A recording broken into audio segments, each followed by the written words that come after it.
O islamismo.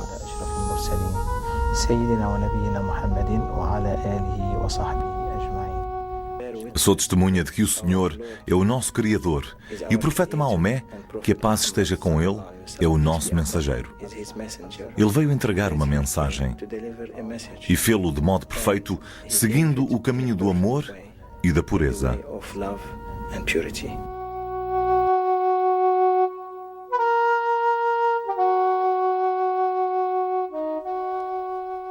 Na Arábia Ocidental, pouco depois do início do século VII, nasceu um movimento religioso que iria mudar a história do mundo. Maomé, o filho de Abdalá, o profeta de Alá, chamou os árabes para uma nova forma de vida chamada islamismo. A princípio, este movimento teve uma evolução lenta. Mas no espaço de pouco mais de 20 anos, estendeu-se a todo o mundo árabe. Depois da morte de Maomé, os seus seguidores rapidamente se encarregaram de difundir esta religião pelas regiões circundantes. Entre o século IX e o século XII, o Império era um dos mais espantosos do mundo. Islão é uma palavra árabe cuja raiz significa paz, solidez ou segurança. Apesar de a palavra Islão ser por vezes utilizada noutros sentidos, ela é fundamentalmente uma expressão religiosa que se refere ao estado da alma. Significa uma atitude interior de obediência inequívoca a Deus. A palavra Islão pode ser traduzida como entrega, submissão ou resignação. Neste sentido, Islão é a submissão ou resignação à vontade de Deus, dado que a vontade de Deus foi transmitida ao profeta Maomé numa série de revelações divinas. Os seguidores do islamismo recebem o nome de muçulmanos, o que literalmente significa servos. Sendo assim, a declaração "Eu sou muçulmano", dita em plena consciência, não é apenas o ato de se identificar com um grupo religioso, mas significa também "comprometo-me a obedecer sem reservas à vontade de Deus". Isto implica uma determinação constantemente renovada e sempre original de colocar todas as atividades da vida nas mãos de Deus. Esta é, sem dúvida, uma profunda declaração religiosa. É difícil obter números precisos, mas atualmente os muçulmanos prefazem cerca de 1/5 da população da Terra. O islamismo é a segunda maior religião a seguir ao cristianismo. Uma conquista notável para uma das mais novas e importantes confissões religiosas do mundo. Os muçulmanos concentram-se numa faixa de países situados em ambos os lados do Equador, desde Marrocos, no norte da África, às Filipinas, no sudeste da Ásia. O maior número de muçulmanos encontra-se no subcontinente indiano, ou seja, na Índia, Paquistão e Bangladesh. No entanto, o país que reúne em si o maior número de muçulmanos é a Indonésia, onde mais de 100 milhões de pessoas, mais de 90% da população, professam a fé islâmica. Costuma-se falar do Médio Oriente, especialmente dos Estados Árabes e do Irão, como o centro do islamismo. Esse foi de facto o palco da história da comunidade islâmica e atualmente o povo dessa região é muçulmano. Contudo, no século XX, a grande maioria dos muçulmanos vive no sul e no sudeste da Ásia, a leste das fronteiras do Paquistão. O islamismo também revelou recentemente ter uma presença significativa na Europa Ocidental e na América. Hoje em dia, o islamismo está bastante vivo. É uma força poderosa em todo o mundo.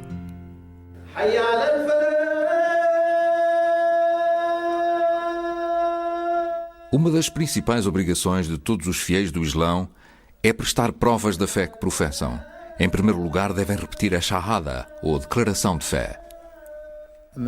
Em nome de Deus, beneficente e misericordioso, sou testemunha de que não há outro Deus senão Deus, e Maomé é o seu mensageiro.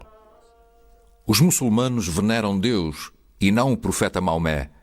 Nesta medida, é um grande erro falar da religião islâmica como sendo uma religião maometana ou referir-se aos seus seguidores como maometanos. O papel de Maomé na crença islâmica é muito diferente do de Jesus no cristianismo. Maomé é visto como um profeta ou mensageiro de Deus, enquanto no cristianismo Jesus é considerado a encarnação da própria divindade. Pouco se sabe sobre os primeiros anos da vida de Maomé, ignorando-se inclusivamente a data precisa do seu nascimento. Apesar da informação disponível ser escassa, sabemos que Maomé nasceu em Meca, no seio de uma família pobre, em 570 d.C. A sua subsistência dependia do comércio. Trabalhou como mercador e viajou com caravanas até às fronteiras da Arábia. Quando tinha cerca de 40 anos, recebeu a primeira revelação de Deus, um chamamento para ser profeta. Ele era um pensador que cultivava o hábito da meditação, das vigílias solitárias e do jejum nos montes que rodeavam Meca. Maomé começou a pregar depois de ter recebido uma revelação descrita num capítulo do Corão em que, nos primeiros versos, se pode ler: Vós que estáis envoltos no manto, erguei-vos e espalhai a mensagem. Enaltecei o Senhor, purificai as vossas vestes. Segundo a tradição, quando Maomé recebeu as revelações, esqueceu-se de tudo o que o rodeava, entrando num estado de transe. De acordo com a ortodoxia islâmica, Deus foi o autor das revelações. Maomé recebeu-as, e o intermediário entre ambos foi o anjo Gabriel. Os árabes pagãos do tempo de Maomé conheciam e acatavam uma variedade de poderes. No Corão e na poesia dos árabes anteriores ao islamismo, está provado que estes árabes sabiam da existência de um Deus superior, a quem chamavam Alá, mas não o veneravam. Há que salientar que Alá não é o nome de um Deus, mas simplesmente a palavra árabe que significa Deus. Por isso Maomé e as revelações não proclamavam a existência de uma nova divindade desconhecida para os árabes. O objetivo era declarar que Deus é único, uma divindade singular. Quando Maomé deu início à sua missão pública, deparou logo à partida com pouco êxito. Foram poucos os que se converteram. Entre eles não se encontrava nenhuma das personalidades de Meca. Havia diversos aspectos dos ensinamentos de Maomé que irritavam francamente os habitantes de Meca. O profeta desdenhava dos deuses desse povo. Um dos passos importantes para aceitar as declarações de Maomé quanto a ser o mensageiro de Deus seria reconhecê-lo como governante de Meca, algo que os comerciantes ricos da cidade não estavam dispostos a fazer. Ele enfrentou uma oposição inflexível, mesmo da parte da família e da tribo a que pertencia, cujo poder provinha do facto de serem de Kaaba, o templo primordial construído por Abraão e que se crê ter sido fundado por Adão, o primeiro homem criado por Deus. Por conseguinte, a missão do islamismo, que consistia na unidade divina e na oposição a todo tipo de idolatria, encontrava um obstáculo num dos seus princípios fundamentais: o poder da família, da tribo, que era a própria tribo do profeta. Por essa razão, em 621, Maomé começou a negociar com alguns cidadãos de Yatrib, um oásis que ficava a uns 160 quilómetros a norte de Meca. Cerca de 70 seguidores não tardaram a mudar-se para Yatrib e um ano mais tarde Maomé juntou-se a eles. A migração de Meca para Yatrib é a chamada Hégira. A cidade de Yatrib mudou mais tarde o nome para Madinat al-Nabi, que significa a cidade do profeta, ou simplesmente Al-Madinah, a cidade. Esta migração assinalou uma mudança radical na vida do profeta. Os seus ensinamentos foram então postos em prática. A data da Hégira também assinala o início do calendário islâmico, que se baseia nos ciclos lunares.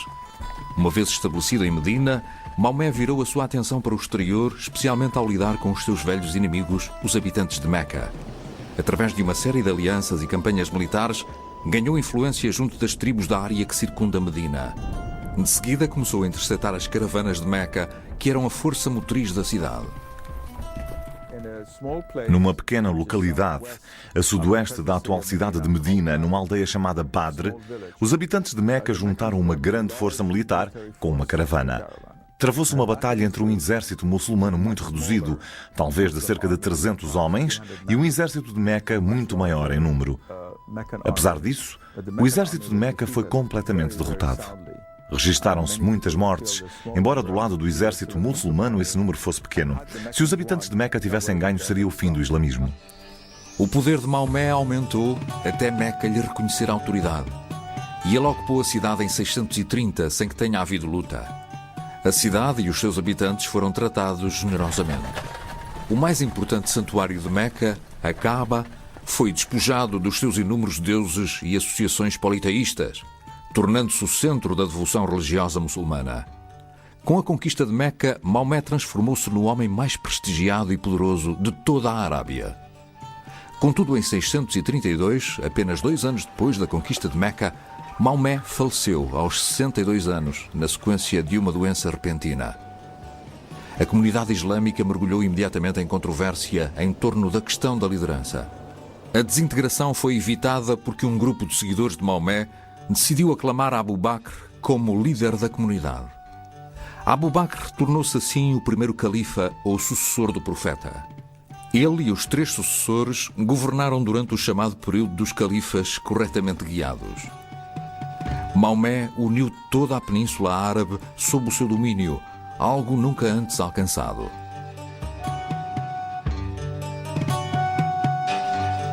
O seu modo de governar estabeleceu as bases de um império brilhante, cuja glória só seria totalmente reconhecida ao longo dos 4 séculos seguintes. A maior contribuição de Maomé foram, no entanto, os ensinamentos religiosos que lançaram as bases de tudo o resto. Constituíram uma visão inteiramente nova do mundo, que deu origem a uma das tradições espirituais mais ricas e mais dinâmicas da história. Para os muçulmanos, a profecia foi o meio escolhido por Deus para transmitir a sua vontade e as suas normas orientadoras à humanidade através dos tempos. A tradição islâmica apresenta vários números quanto aos profetas que existiram na história: 8.000, 124.000 e até mesmo 240.000. O islamismo reconhece alguns dos profetas mencionados na Bíblia, como Moisés, David e Jesus. Os muçulmanos acreditam que Deus lhes enviou muitos livros no passado, alguns conhecidos e outros desconhecidos. Estes incluíam a Taurá, referindo-se à Tora de Moisés, o Zabur, os Salmos de David, e o Injil, Evangelho de Jesus Cristo. A estes profetas e a estes livros, os muçulmanos juntaram o nome de Maomé e o livro que este recebeu, o Corão. A essência do coração do profeta era tão pura que aquela energia se expandiu por Meca, que é um deserto, abrangendo o mundo inteiro. Desde o extremo oriente ao extremo ocidente. E por isso, o amor que emanava do coração do profeta pode ser comparado ao da rainha mãe das abelhas. Ela fornece a energia a todas as abelhas para produzirem o mel. Existe uma semelhança dele com Jesus, com o seu amor pela humanidade que abrangia a todos, e com Moisés, cujo amor era também extensivo a todos. Subjacente à doutrina islâmica está um entendimento distinto da natureza e da condição humana. Segundo os muçulmanos, o problema fundamental de toda e qualquer pessoa é a limitação que temos enquanto seres humanos. Desconhecemos a forma adequada de viver e somos incapazes de a descobrir através das nossas faculdades e recursos simples. Para os muçulmanos, a história da humanidade pode ser esboçada como o processo repetitivo de receber orientação através de profecias e depois divergir destas. Os seres humanos têm, evidentemente, uma tendência inerente para se desviarem do caminho divino e de seguirem o seu próprio caminho. Contudo, os muçulmanos acreditam que, com a vinda de Maomé, o ciclo de mensagens proféticas atingiu o seu clímax e o seu fim. Segundo o Corão, ele era o selo dos profetas. O islamismo é uma religião do livro. No seu centro está o Corão, o conjunto de revelações feitas a Maomé, começando com o seu chamamento para ser profeta, tarefa que desempenhou até ao fim da vida. O Corão tem aproximadamente o mesmo tamanho que o Novo Testamento cristão. Está dividido em 114 suras ou capítulos. Sabe-se muito pouco acerca da condição ou do estado do Corão quando o profeta morreu. Maomé tinha orientado a sua atividade no sentido de registar e organizar em capítulos alguns extratos do livro sagrado. No entanto, a comunidade muçulmana é unânime em concordar que o mais extenso trabalho de reunir e publicar o Corão foi realizado no tempo dos primeiros 3 califas, ou sucessores do profeta. Esta foi a altura em que se diz que o Corão foi compilado a partir de escritos nas pedras, nas folhas de palmeiras, em pedaços de pele e nas omoplatas dos animais. O Corão foi compilado a partir do coração dos homens, ou seja, das suas memórias.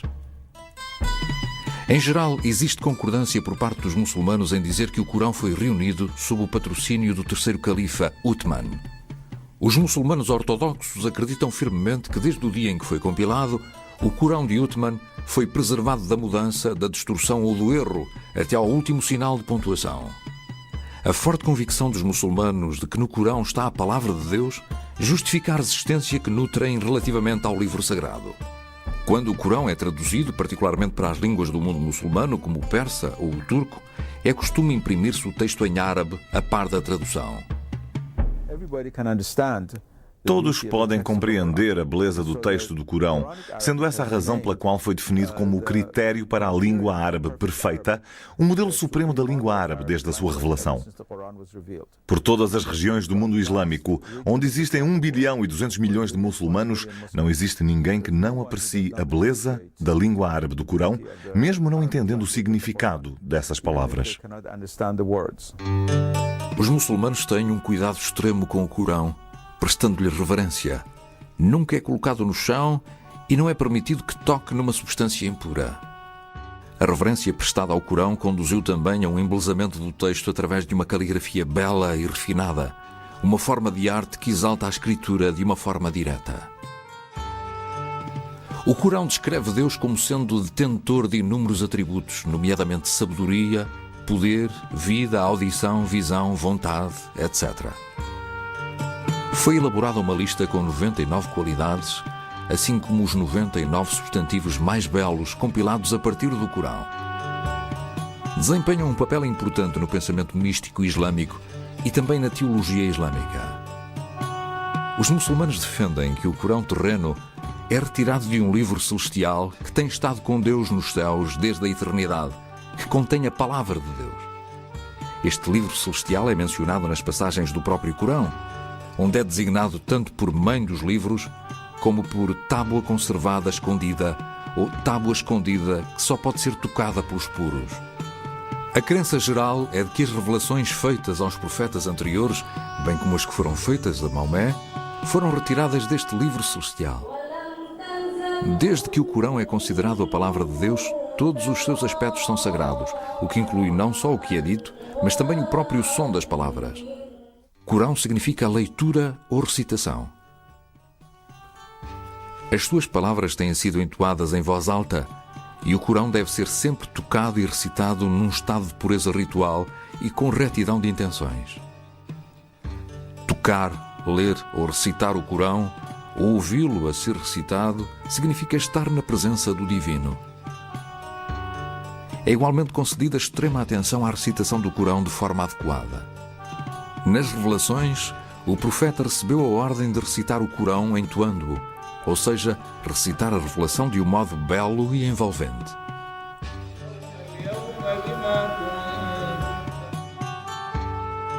A veneração do Corão assume, no entanto, outras formas. Por todo o mundo islâmico, os muçulmanos tentam memorizar todo o Corão, apesar de ser um livro com cerca de 6.200 versículos e cerca de 120.000 palavras. Memorizar o Corão é um ato de devoção de grande mérito. Trata-se de assimilar o livro sagrado dentro de si, tornando o mundo divino uma parte de nós.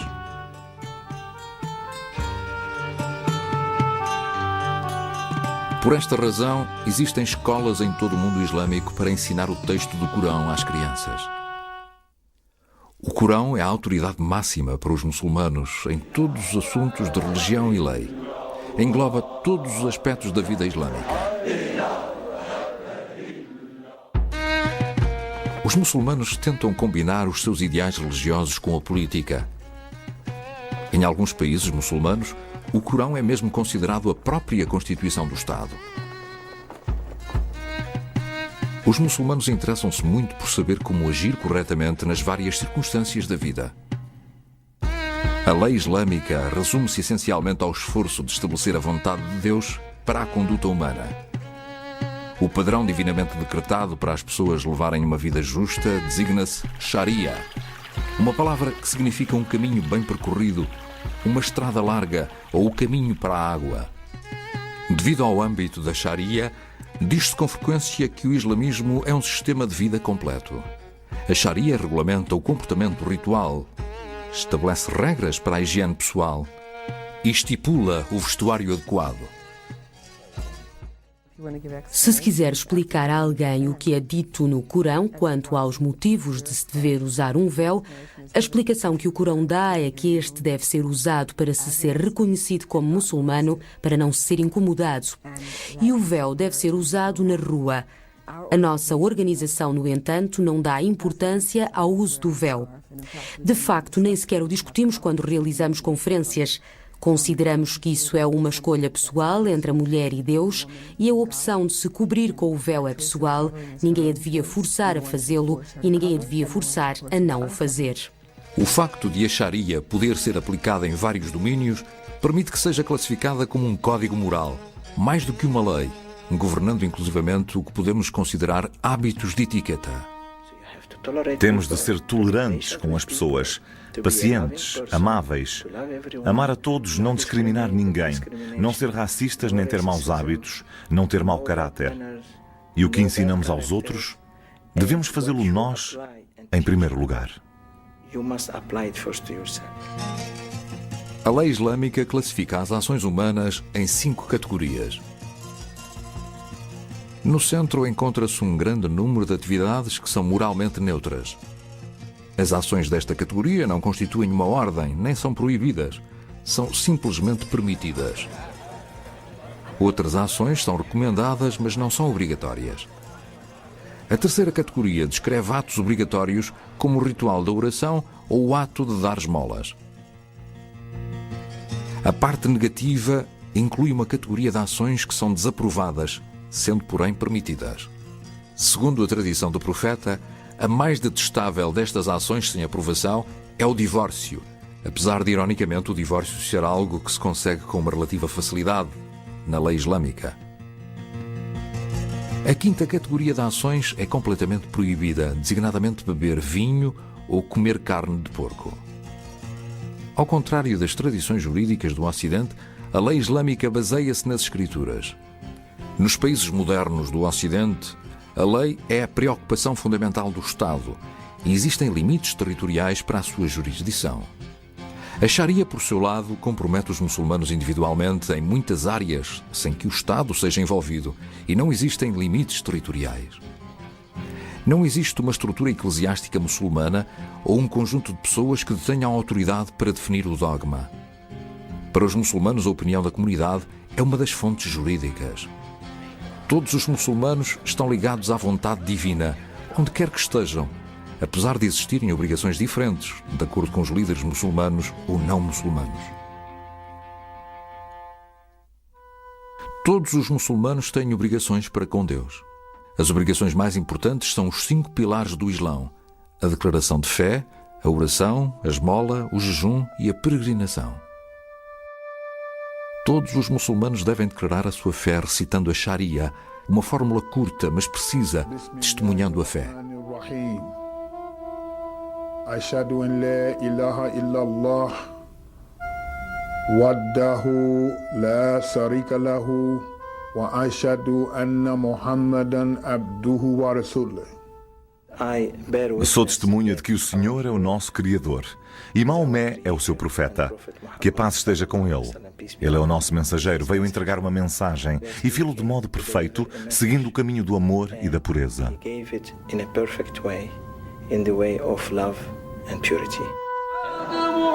Todas as pessoas que se convertem ao islamismo têm de professar a sua fé na presença de testemunhas, e a declaração é repetida várias vezes nas orações diárias. O segundo pilar é a oração, que é feita 5 vezes por dia. Antes da alvorada, ao meio-dia, à tarde, ao pôr do sol e à noite. De cada vez que o fazem, os fiéis devem procurar um local limpo e a oração pode ser feita em privado ou na companhia de outros. O muezzin realiza o chamamento para a oração a partir da mesquita ou do minarete. Estes chamamentos frequentes são conhecidos de todos os viajantes das terras orientais. Antes de efetuar a oração, a pessoa deve encontrar-se num estado de pureza ritual. A preparação para a oração inclui abluções e a consciencialização da intenção de orar. Em todas as mesquitas existe água corrente e um espaço reservado ao culto. A oração comunitária acontece todas as sextas-feiras ao meio-dia e também em dias festivos na mesquita. A oração é sempre realizada num local voltado para Meca e para o grande santuário, a Kaaba.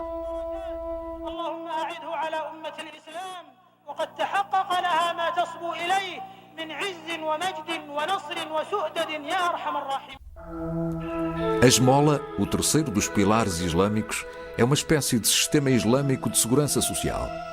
A lei determina quantias específicas a oferecer, mediante os diferentes tipos de riqueza que os muçulmanos possuam.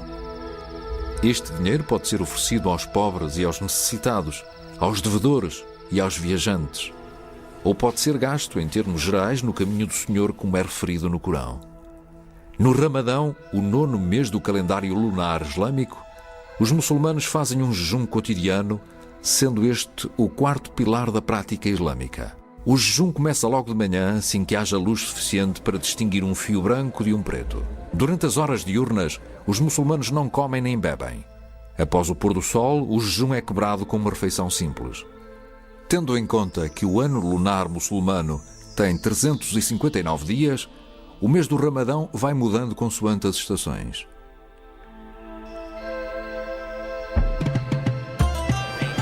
O período de jejum termina com um dos maiores festivais religiosos do ano islâmico, o Eid al-Fitr, que celebra a quebra do jejum.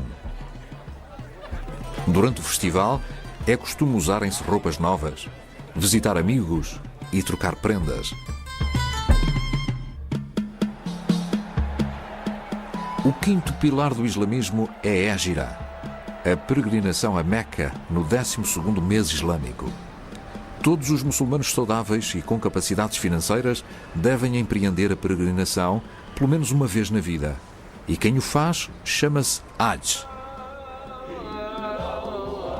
Ao entrar na Porta da Paz, o peregrino deve submeter-se a um ritual de purificação e usar um vestuário especial.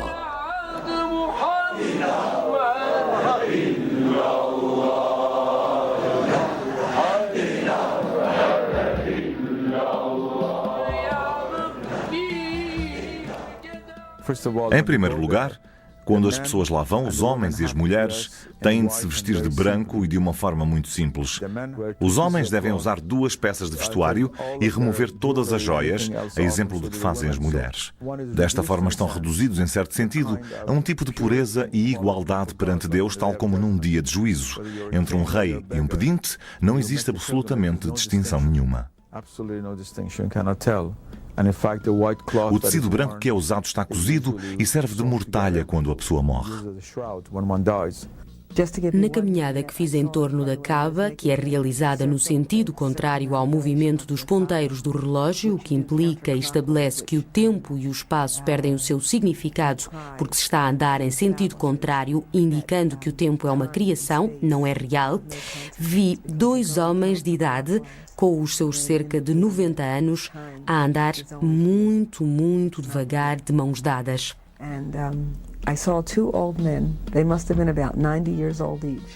Parecia que eram amigos de há longa data e andavam ali aos círculos. Estavam a andar calmamente, sem pressas.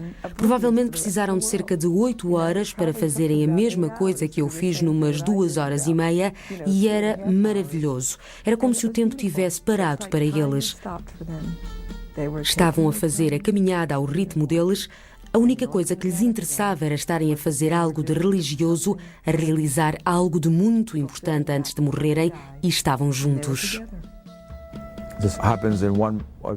Isto acontece num dos 12 meses do calendário lunar. o chamado mês da peregrinação, a que estão associados rituais extremamente elaborados.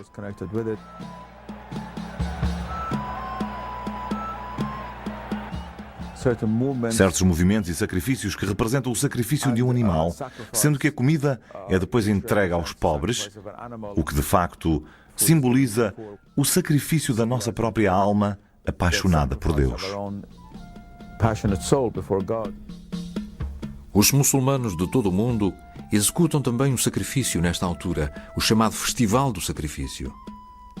É considerada a mais importante das várias celebrações religiosas que marcam o ano islâmico.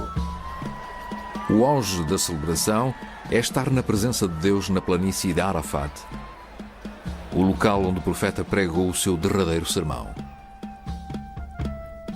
Depois de completarem os rituais em Meca, a maior parte dos peregrinos termina a sua viagem à Arábia com uma visita ao túmulo do tão amado profeta em Medina. A peregrinação é muito mais do que um ato individual de devoção. Em tempos, chegavam a vir pessoas de todo o mundo que se juntavam aqui, e hoje esse número aumentou para 1.200.000 da última vez que se celebrou a Hégira. Vêm pessoas de terras longínquas, desde Toledo, no Ohio, ao Tombuctu, no Mali, ou Ast, na Indonésia. Pessoas loiras e morenas, de aparência malaia, chinesa e caucasiana.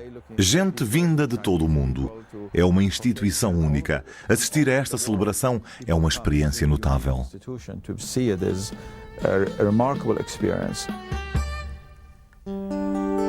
Entre o século VIII e o século XII, surgiu uma tendência mística entre os muçulmanos. O seu início foi modesto, mas o movimento místico rapidamente se expandiu no horizonte religioso.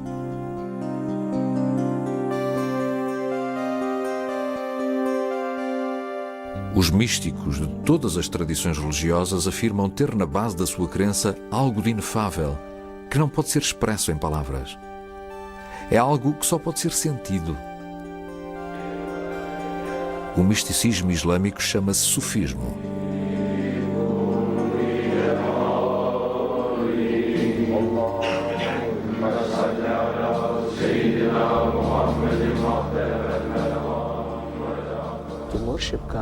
No sufismo, Deus é venerado como se o estivéssemos a ver. Se não o estivermos a ver, Ele está a ver-nos a nós.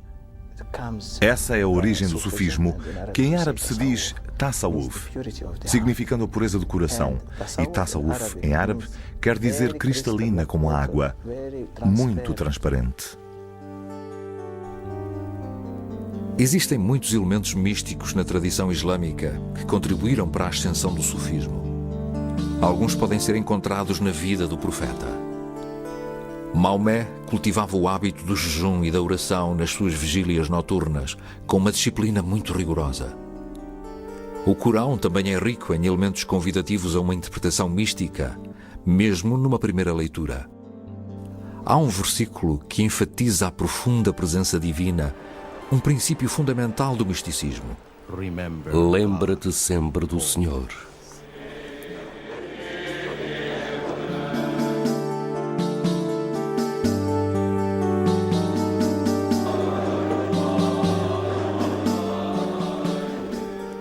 As ordens místicas sufistas têm uma cerimónia peculiar chamada dhikr, que significa recordar ou mencionar. Nesta cerimónia, os sufistas repetem o nome divino ou outra fórmula de devoção. O ritmo da recitação é frequentemente acelerado. São utilizados métodos de controle da respiração, como acontece noutras religiões.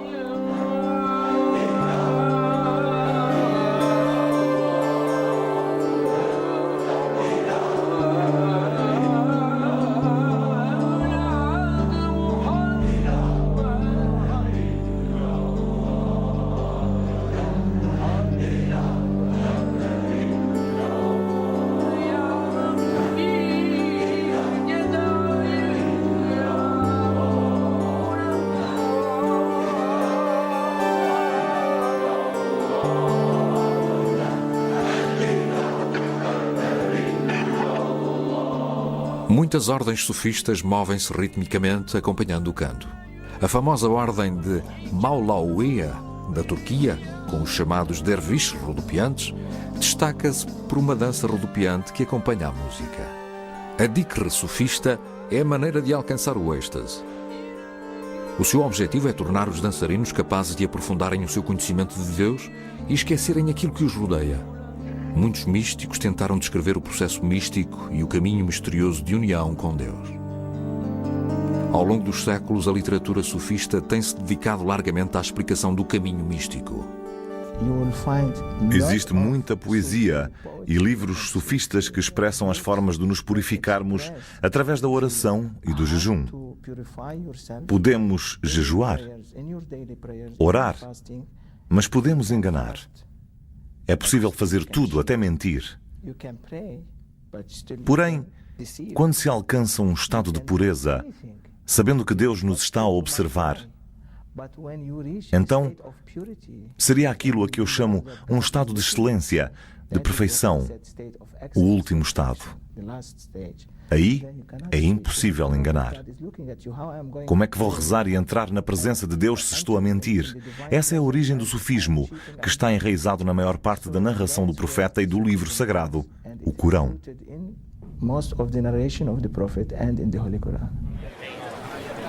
No século XII surgiram diferentes fraternidades sufistas. Existiam sufistas em todas as esferas da sociedade, incluindo a classe governante, a elite religiosa e o povo. Todas as fraternidades receberam o nome de uma figura sufista importante. As biografias dos santos estão repletas de histórias que demonstram o seu discernimento perante a verdade que as coisas encerram. O poder associado a um santo não cessa com a sua morte. É um costume muçulmano construir túmulos belos e decorados de forma elaborada para os santos importantes. Os fiéis visitam estes túmulos em peregrinação. É como um organismo vivo. O islamismo continua a evoluir à medida que cada geração de muçulmanos se apropria da sua herança. Mesmo nos séculos mais recentes, continuaram a surgir novas escolas ou ramificações. O Sr. Luís Farrakhan. Estou a pedir votos porque pretendo ter o poder de Deus Todo-Poderoso para virar a América do avesso e dar-lhe a volta. Algumas destas eram variações da crença islâmica, outras rompiam com a tradição islâmica da qual eram originárias. É errado continuar a apresentar a religião islâmica do modo que ele faz. Essa é que é a verdade. É errado. Houve, entretanto, uma divisão fundamental na comunidade muçulmana que importa referir. É a divisão entre aqueles que se chamam sunitas e os xiitas.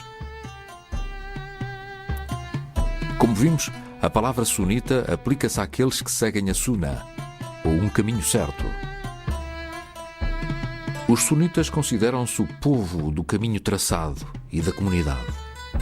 Mais de 85% dos muçulmanos a nível mundial são sunitas. E talvez por essa razão a sua versão do islamismo é por vezes designada por ortodoxia. Não existe discordância entre os sunitas e os muçulmanos xiitas quanto às doutrinas básicas do Islão. Todos defendem a unicidade de Deus e do Corão. A divisão entre muçulmanos sunitas e xiitas tem por base o desacordo quanto à questão da liderança resultante da morte de Maomé. A palavra Shia significa partidário, apoiante de alguém. E esse alguém era Ali, o primo e genro do profeta. Colocou-se a questão de quem seria o sucessor do profeta enquanto líder da comunidade islâmica após a sua morte. A maioria das pessoas considerava como sucessor Abu Bakr, o respeitável amigo do profeta, 2 anos mais velho que ele, e o primeiro homem adulto a converter-se ao islamismo. Os chefes da comunidade reuniram-se e elegeram-no a ele. Um número mais reduzido, uma minoria, acreditava que o profeta já tinha designado Ali, que tinha 12 ou 13 anos quando o profeta recebeu a mensagem do Islão e que também era considerado a primeira pessoa a converter-se ao islamismo, mas enquanto jovem. Os xiitas acreditam que Deus nunca permitiria que o mundo não tivesse um guia espiritual infalível. Assim como Maomé interpretou as revelações para a sua geração, os xiitas acreditam que é necessário um intérprete e guia para as gerações que lhe sucederam.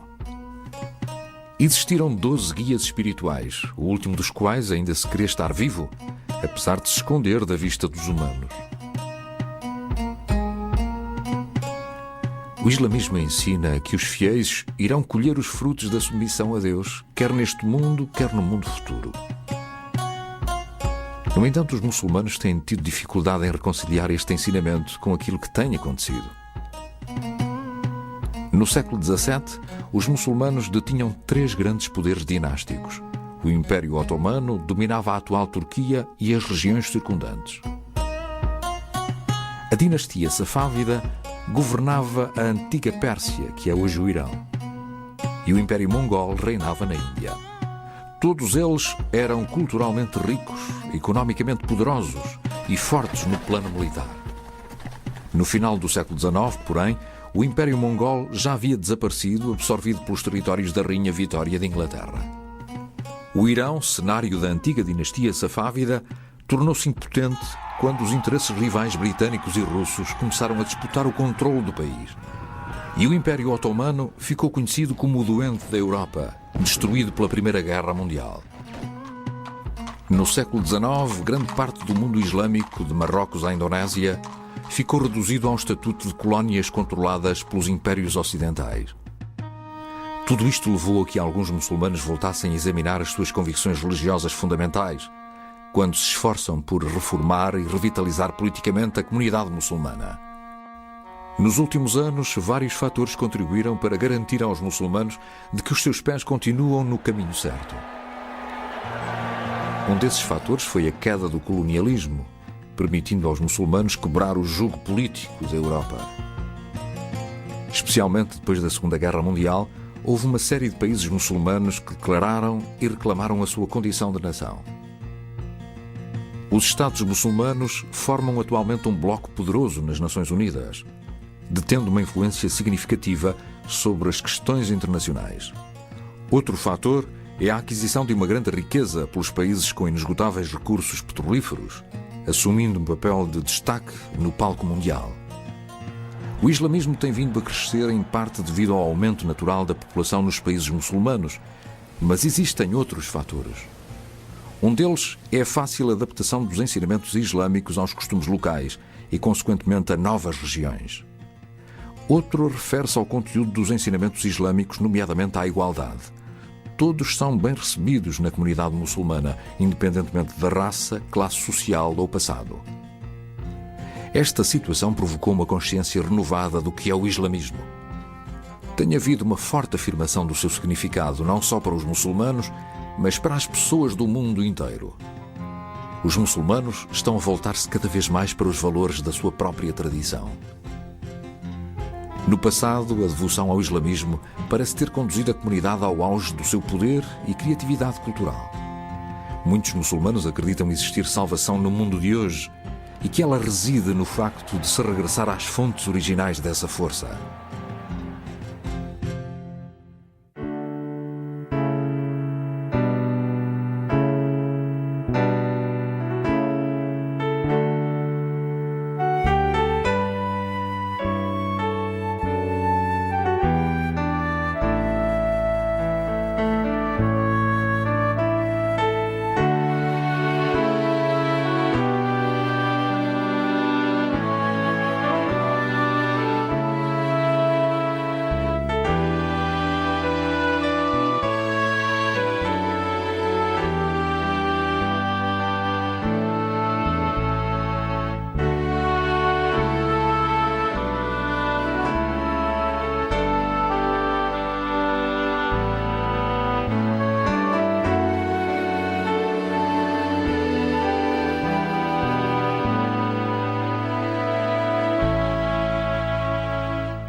maioria dos muçulmanos procura uma vida pacífica e reverente, obedecendo a Deus.